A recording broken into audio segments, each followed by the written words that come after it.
getting pounded. Oh shit, I just... 빡세다.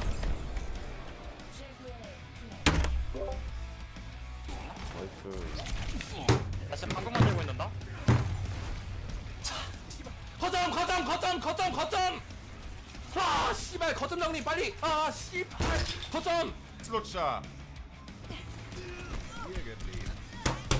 팍!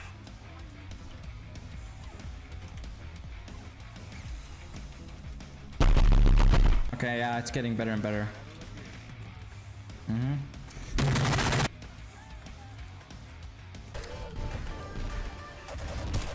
여기다.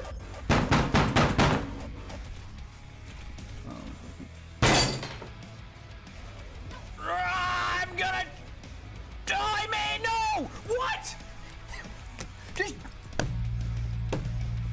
Hello everyone, welcome back to the channel, or welcome to you new people out there. Today I'm here to talk about why Overwatch died and why Overwatch 2 will fail. Now, before you watch this video, there will be quite enraging comments about skill gap and the buffs and nerfs in between the first and second gear. And also, this is my second pre-recording because the mic wasn't working on the first one, which I'm still pretty mad about. But let's go into the video. Why Overwatch died. Now, the reasons why Overwatch 1 died is the over-reliance on teamwork. Like, my god, this over-reliance on teamwork is insane. It's inhumane and it's quite fictitious what the Overwatch team wants to make us work together like. Like, you can't work together in a public lobby without being stomped. Like, 1/7 of the time. Most of the games you're gonna play, you're gonna get stomped on. You're gonna get destroyed by. You're gonna get freed or get killed by some guy. Which is really enraging if you're playing competitive and I decide to take your points away. Like, when I started doing this, I was rank silver on Overwatch. And I know, I wasn't that good of a player. But with them updating all the heroes to do this rock, paper, scissors, team reliance gameplay, guess where I'm at now? I'm at the bottom. I'm at bronze. I'm at the bottom of the bottom. I'm at the worst of the worst. The worst players in competitive. I'm low life scum who got wrecked just because some competitive players over in Japan or some guy streaming the game probably cried about it probably cried about the old state of the game like a big baby. And this didn't really came that fast. This was happening over the years. I say this all started in 2017 when streamers and competitive started happening. And eventually when things like, I don't know, Junkrat's Ultimate, or a Roadhog's Hook, or Mercy's Ultimate, which revives the entire team, which is like a Deus Ex Machina. When all that happens to them, they get mad, they cry about it, and Activision Blizzard takes their word like it's the word from God, and then nerf it. So then, your favourite hero is the worst hero ever. Or they're gonna get stomped throughout the match, so some guy can go on team chat to say, switch heroes to so and so thing that he thinks it's right, even though he's being killed as much times as you are. And the over-reliance on teamwork really doesn't help if there's things like friends. Like, most of the people probably watching this video or who've played this game don't have friends and play possibly quick play or just normal competitive. Like, I know, when you go into competitive with public lobbies, it's so bad. Well, they give you the option to, and hear me out here, there's a chance that you could win throughout them with how good you are. Like what hero you're using. Like buffs and nerfs in this game have been really mixed. Like they're still bad, but we still have like heroes like May being still the same, and Reaper are quite like overpowered if you use them like really right. And I'm glad they buffed like heroes like Widowmaker, because she was practically the worst one in the game. And now I really like how she can kill people with a sniper rifle in one shot. She headshots them. That's a really good buff because she's a sniper. But the nerfs in this game are really awful. And one other thing I wanted to say is the massive extent of the updates and new heroes. Like I remember when the first hero, Ana, came, it was like a really big surprise. And then when we were waiting for the second one, who was Sombra, it took them like a year to get her out there. It took us so long to get the hero in the game. Like it was so unrealistic. And we didn't really even know how long it's going to take for the other ones. And Orisa was like, I don't know, they got rid like a quarter of the time that took as long as Sombra. But she was still nearly as long. And then, who else did we have? Oh yeah, we had Doomfist, Hammond, Moira, Ash, Echo. Nah, I think I forget about the other heroes as well. Oh wait, Baptiste. Yeah, Baptiste as well. Well, most of them didn't take as long as Sombra. And this is the reason why the other updates, like Rising and things like that, which was the PvE mode, which was a really big surprise, and then the other ones.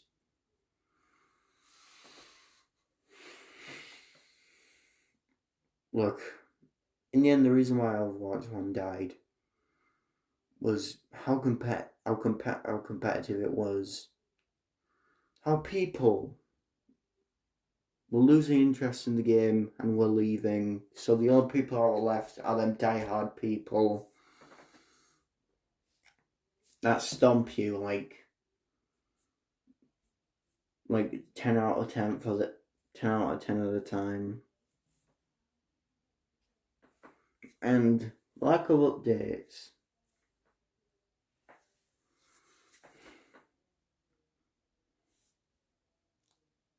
This is the end of the Overwatch 1 segment. Why Overwatch 2 will fail. Alright, I'm going to start off with a bit of a low blow here. The servers. They were awful day one. I know they were getting DDoSed. I know so many people returned to the game. But my god, the servers were awful. Like, this wasn't even on a Sunday like Fortnite's new season was. This was on a Monday, bro. Or Tuesday, I don't remember. Me from the future, I had it on the screen, blah, blah, blah. But the servers were so goddamn awful, man. Like, first few days. Like, you had to go against, like, 40,000 people. 40,000.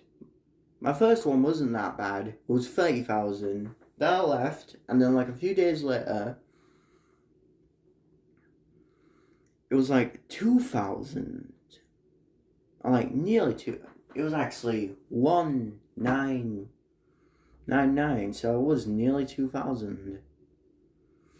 And I lived on, champs, throughout that. So I could play Overwatch 2, and in the end, still as a mess as Overwatch 1 with all its problems. It still has the unrealistically over-reliance on teamwork, as the first one did. It buffs the tanks, which were nice, but they got rid of the 6 hero slots, so now, and only added like 1 tank per team for like normal quick play and competitive. So now they're limiting you like a bit more, which is quite nice for like a competitive standpoint, but isn't that nice for like a normal standpoint?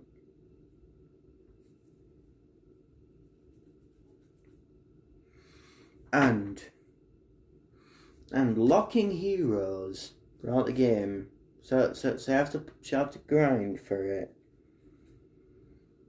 And if you're playing this game for free, by the way, oh, you never got Overwatch 1. Good luck, bucko. You have to grind for all the heroes. Well, if you aren't like an Overwatch 1 player, like the rest of the people who bought their games back in 2016, 2017, I don't know, somewhat like that. But still a spit in the face that the game we paid for. Now, it's free to play, and most of the stuff that we could unlock is now locked between microtransactions. Which is really, really great, Blizzard. Thank you very much.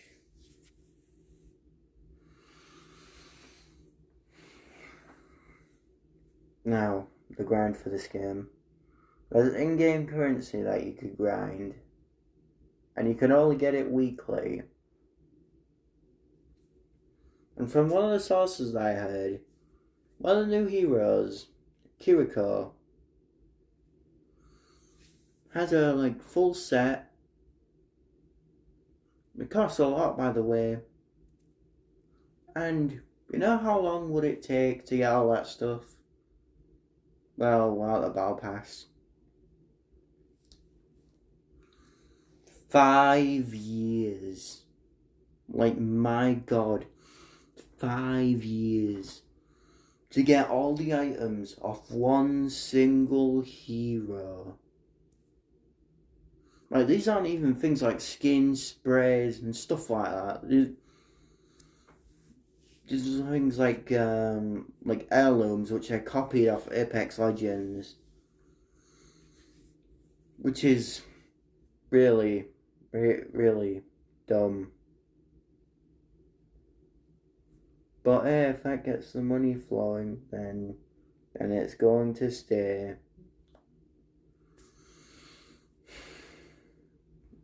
I'm so tired of game companies nowadays trying to scam everyone. Like, it makes sense for some companies like Warframe and Fortnite, because they're paying into the game. They're returning into that money into the game. Like Warframe was paying that for the new planets, new characters, new weapons, new like story mode expansions, which you could get for free. And Fortnite originally was using all their money to not pay for the Battle Royale, but to pay for their PvE mode, Save the World. Which is the zombie game I was talking about like a few weeks, like 2 months ago, like 1 month ago, I don't remember anymore, man. It takes me forever to make these videos.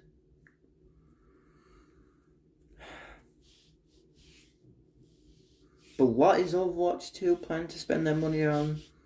Oh yeah, their own PvE mode, which was supposed to be at the start of this game, which they were advertising the story of for 6 years. And now when proper Overwatch 2 is here, the PvE mode that they promised is delayed to 2023. So now we're having this Halo Infinite roadmap to get from point A to point Z.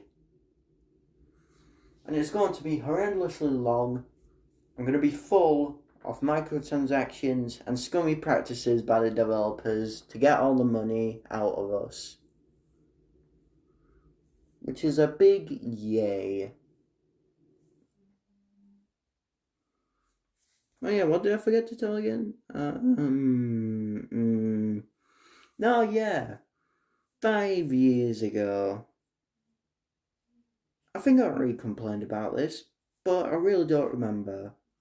5 years ago, on October, around the same, around like same week as this one, there was this game mode called Junkenstein's Revenge. And back then, when we had loot boxes, which was still a scummy practice compared to the in-game currency now, which is even more scummier, you could unlock the legendary skins that were only locked in that part of the year for free by playing the game, and all other skins as well. Wow.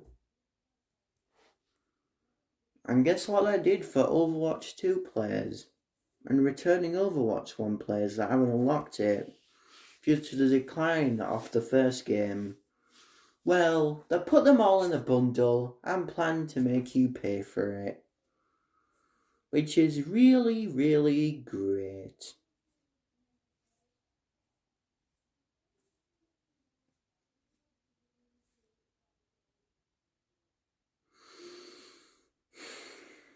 I am disappointed in you, Jeff, and at all the businessmen at Activision Blizzard. I hope you all go to Hades and suffer horrible, horrible torment for being this greedy. And I hope the sins that you have gained torment you for the rest of reality. But finally, we have the biggest thing ever. The Battle Pass. Wait a minute, I think I've already talked about these two topics. Wait.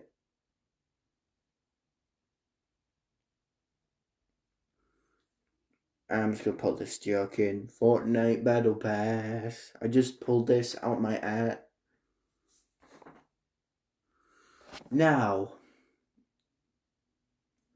will Overwatch 2 fail and die the same way Overwatch 1 did? Yes.